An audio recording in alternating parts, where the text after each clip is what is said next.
So once you've removed the cut of meat from the deer, take it over to your cutting board where you can clean it up. You can see this black blood here is from shot damage near the front quarter of the deer. And we'll just trim that out. It won't hurt the meat at all underneath there because it's separated by this membrane layer. And I like to keep a couple of bowls handy. One is for steaks, one is for hamburger meat cuts.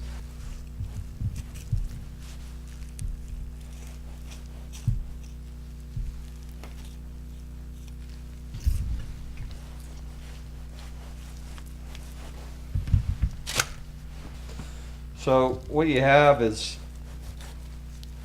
a few main muscles in the front leg that you want to separate out from the bone to get down to them. Come around the lower part of the leg and then run along the bone that goes up to the next joint there and bone that out.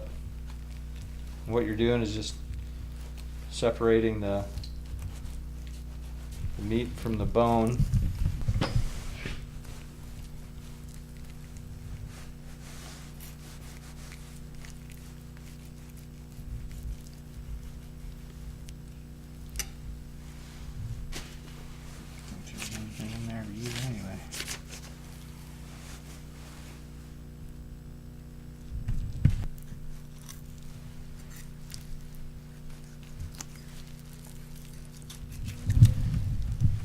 Here's the shoulder blade. You can see where the bone stops and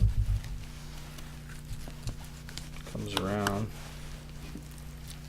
so you can separate it.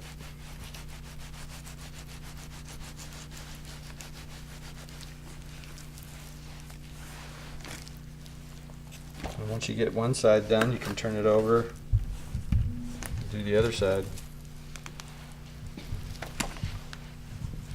You can see there's a ridge right there where the shoulder divides. Got to cut on either side of that to get that meat to separate out.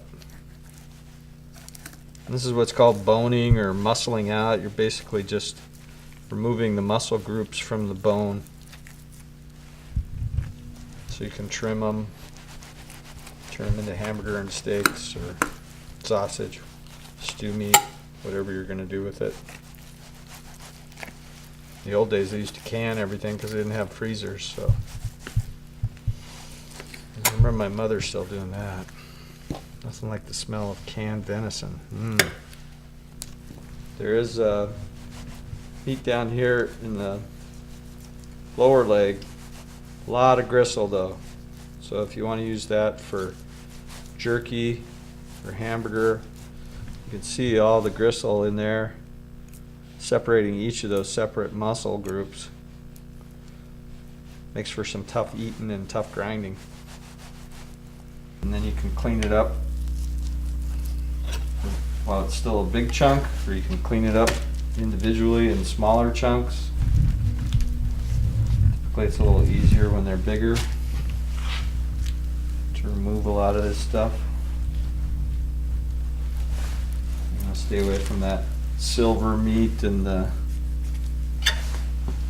fat. You just want nice lean meat to grind up or use for steaks. Or another good thing about doing it yourself, you can trim it really well so you don't get any of that fat, which can add a lot of the gamey taste to the meat.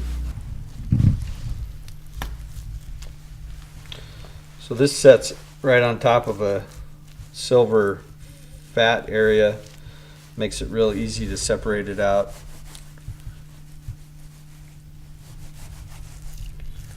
So what you can do is you cut through for your steak, depending on how thick you want them. I like them about 1/2 inch thick so they cook quick.